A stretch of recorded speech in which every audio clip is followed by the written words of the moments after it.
welcome to another episode of Monster Men. Garg. That's a better one. I thought that was more... That was guttural. Guttural, yeah. Scary. Thought it's the same word. Only schmucks like us even use the word guttural. It was guttural and visceral. Seriously.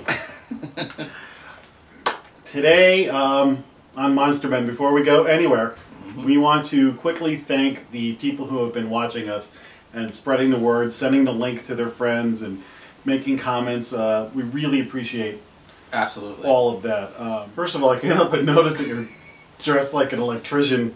This is Flavio from the... Where am I from? The Johnson Electric Company. This was from Satan's Sideshow. He gave me this shirt. I knew there would be a story behind this. I don't know if you can catch us on camera. This is Ed Oh Gein. my God. Ed Gein. You know, he was the inspiration for Psycho. The real inspiration for Psycho.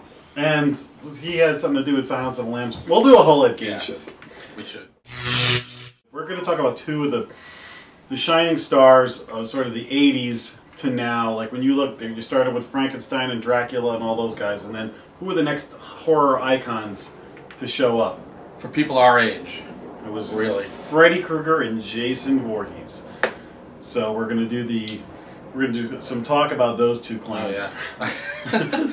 Hey, you know what? They were the 80s. And we'll leave Michael Myers from Halloween out for the time being. The reason that we're going to do this is because I finally got around to sitting around and watching the new remake of Nightmare on Elm Street. Which is not this one. This is the original with Robert Englund, one of the all-time classics. No.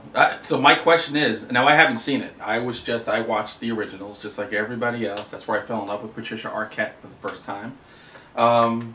So my question is, how bad is the remake? That's probably a good way to put it. Not what did you think of it, but how bad was it? Right. As any purist would ask. I watched it, and I kept trying to keep the lens on of, I'm an adult now, so what would I think of this if I was, you know, a 13-year-old now watching it?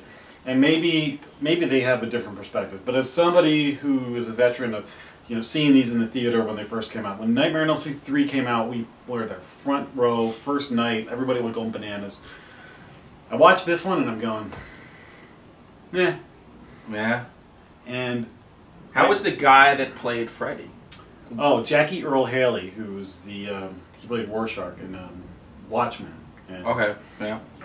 From the Bad News Bears way back. Acclaimed actor. And, you know, he's fine. He definitely can play a supernatural serial killer. Right. But it wasn't Freddy. Did he have the same... Freddy had that really dark sense of humor. Was there any of that humorous... That was exactly it. There wasn't a sense of humor. Now, I know Freddy's sense of humor got out of control after a while, but there was a time in my life where I couldn't wait for the next Freddy thing because I wanted to hear... I think Nightmare on Elm Street 3 was like the pinnacle. It was when they had it down to the science. Was that the Dream Warriors? Yes. Yeah, so you had good horror kills, but it also was funny as hell. What a rush. Yeah. We met her. We met the girl who got killed in Nightmare on Elm Street 3 at Chiller Theater Convention, and I was like, that was my favorite kill. Want to get high. This one, I'm watching it and I'm going, even the first Nightmare on Elm Street is a pretty dark movie, and it's not as funny. You know, Freddy's not as funny, but he still is messing with people. Right. And this Freddy just was, I know there's some certain scene, when you go back and watch this, you're like, there's that last shot of that movie with the body going through the door that's pretty cheesy. Right. Whatever. But that movie, like, there's some imagery in that, like the body bag, the thing dragging in with the blood. Right.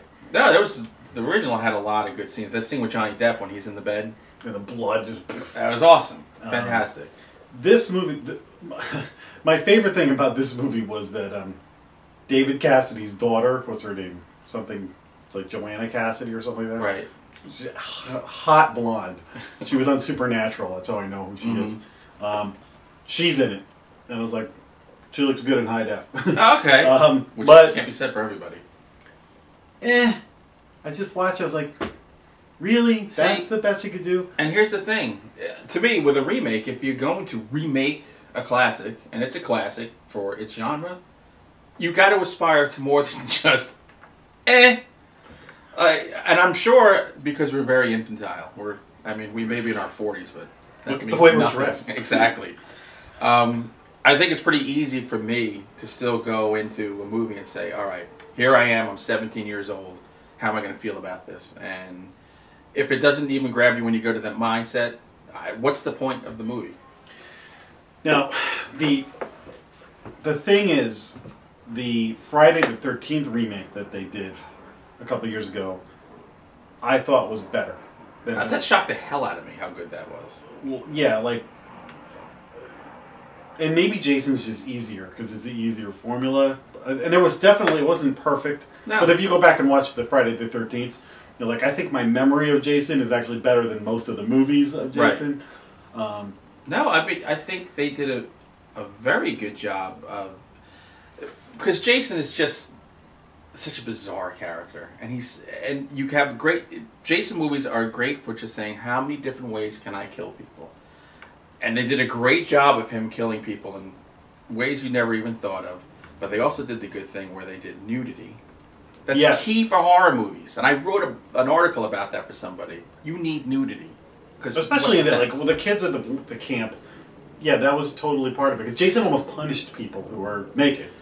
He punished people for naked, for smoking dope, because that's the rule in horror where when you see somebody that's kind of breaking the rules of society, well then it's quite all right to completely disembowel them. There's also the wacky boyfriend who gets it, or, playing pranks and stuff like that. Right, because he's just a jerk. Other shout out, Morgan Stern, wacky boyfriend. It's talking about people who support this show. Wacky boyfriend is for you. That movie, now, if you go back to original Nightmare on Elm Street and Friday the 13th, there are certain chapters that are way better than others. Yes. So I can tell you, you're not big on Nightmare on Elm Street, but I can tell you... Yeah, I was never a big Freddy fan. I love the original. Part 2 sucked, except maybe the one line, "You're all my children." I like Part 3. That was Dream Warriors. Part 3 is probably my favorite. Dream Warriors. Dokken. There we go again. Guttural. They were very guttural. Then, after that, there was moments. It was like one where there was I think it was like a pepperoni pizza or a meatball pizza with a little face on it. And one of them. There were moments of levity. Then there was even a TV show, Freddy's Nightmares, and I was all excited. There's gonna be a Nightmare on Elm Street show. Well, it sucked. Like Friday the 13th, the series. Remember that? That had nothing to do with Jason. With Robey. Remember that red-haired Robey? I think that's back on Sci-Fi or someplace. That had the cursed gift shop or something like that. It was it was the gift shop with the haunted items. I was like, get the haunted grandpa down. What is this? Friday the 13th, I think 1 and 2. But I think my favorite Friday the 13th, and many people, it's 4, right? Where Corey Feldman die with the machete. Yeah, that's like 3 was terrible. That was the 3D. I had a blast seeing that in the theater, though. I remember like every kill, my friend behind me, Jackie baby, we like high five each other. Well, here's the deal: when Friday the 13th would come out, and Nightmare on Elm Street, when you would go to the theater in the 80s, they would oversell. Yes. So I remember that we went to White Plains and they had oversold by at least 50 seats. And I was already sitting, and I'll never forget, this is the greatest thing. Here I am, I'm like 17 years old, it's a horror movie, the place is jammed, it's humming, and here comes these 3 beautiful girls who ask me and my friends if they can sit on our laps because there's no seats. So... I gotta go see movies with you. This was the Friday the 13th where they're in the cemetery and the lightning hits the shovel or something. Oh, Horseshack is in that one. Yes. And that's like 5. Yeah, it was right up there. It was like Tommy's grown up now and he's hanging out with Horseshack. It was like 86, I would think, 85, right around there. And I was making out with the girl like after 10 minutes. I didn't watch anything else. And then I went back again to see it another day and another day. But they were events. You know, it was like a cool thing to go to the theater. People were screaming and yelling, and it was just the greatest time in the movies. So the remake of Friday the 13th was okay. My biggest problem with that was they didn't really show Jason without the mask. Right. You always got that money shot in a lot of the other ones. And he looked different every time. The one where he goes to Manhattan. Then there's the one in space. There's some... Jason in space. Jason X. This is when you know that, and this is when they say, all right, we don't know what to do. Jason in space, Leprechaun in space. Well, Hellraiser in space. Yeah, they all go to space. Freddy hasn't been to space yet. No, he'll get there. Trust me. But I don't even know if they're going to do any more Freddy, because I don't think anybody saw the remake of it. Did Wes Craven have anything to do with the remake? I don't know. I'm glad Robert Englund didn't do a cameo in it. I'm sure he was even embarrassed, and he'll do anything. I see him in movies that look like they were made for $3.95, $3.95, not $395 million. I will throw up over the screen in post-production. I was Freddy Krueger for Halloween in college. I will put up a picture of that. With another friend of mine was. I got a group shot. I'll put it in. Oh, great! That was a hit. All right, so that's our walk down Elm Street. Yeah. Although I think, you know what? Before we finish, Freddy versus Jason. Oh, you're right. Freddy versus Jason. I love that movie. That was cool, right? My friend Ryan, who I talked about at the beginning, he bought me that DVD for my birthday. We went to the theater. We were laughing so hard, like the people were stopping and looking back. When Freddy is messing with Jason in the dream world, I'm like, ooh, and he's like... Right. That was crazy. It was utter camp. And the writers just like, how the hell are we going to pull this off? And there's one scene of exposition where one of the kids figures out, maybe Freddy is using Jason to blah, blah, blah, blah. It's the greatest, like, why would anybody be able to figure that out? And this... Yeah. No, that movie was fun as hell. Oh, yeah, I loved it. And I thought it was set up for a sequel, and it never happened. No, and well, the sequel to that was, that movie was teased in Jason Goes to Hell, where where the Freddy's hand comes up. Yeah, you see Jason's mask in the dusk, and then like you had to wait like how many years until they finally did it. Yeah, we're sitting around reading something like Fangoria every month and saying, "Oh, okay, I just read it. They're almost ready to come out," and then they'd wait and it wouldn't come out. It was killer. Yeah, so go catch up on your Freddy and Jason, and Halloween's coming up, so. Jason's always the easiest costume you could possibly do. Yeah, ski mask, ripped up clothes, ski mask. Hockey mask. Hockey mask, sorry. Dirty clothes, machete. You're pretty much good to go. Good to go. All right, that's it for this episode of Monster Man. We'll see you next time. Bye, guys.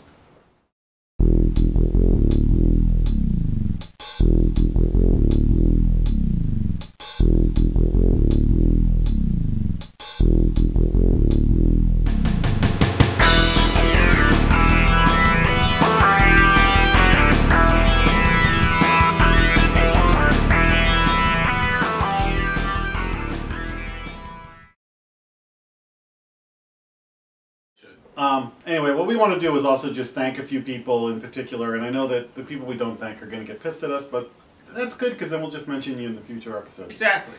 But a couple of people I want to mention is Colin Farmer, and Ginger DeStefano, and Ryan Lebeck. Thank you in particular for your support and your feedback. And I'm going to give a shout out to Carolyn Wollstonecroft. Thank you very much for everything. Anthony Ventarola, I know you're going to be watching this the minute it comes out. And Toby Dela Cruz, who is a huge fan. Dela Cruz. Dela Cruz is the coolest name. Dela Cruz. Love his name. With Corinthian leather. I do the worst for Carlo Montalban. So thank you everybody for watching this and giving us support and feedback. And literally, if you're somebody else that watches this and wants us to mention you, please just, tweet us, put something on YouTube. We didn't mention you, it's because we're drunk and we forgot. Exactly. It happens.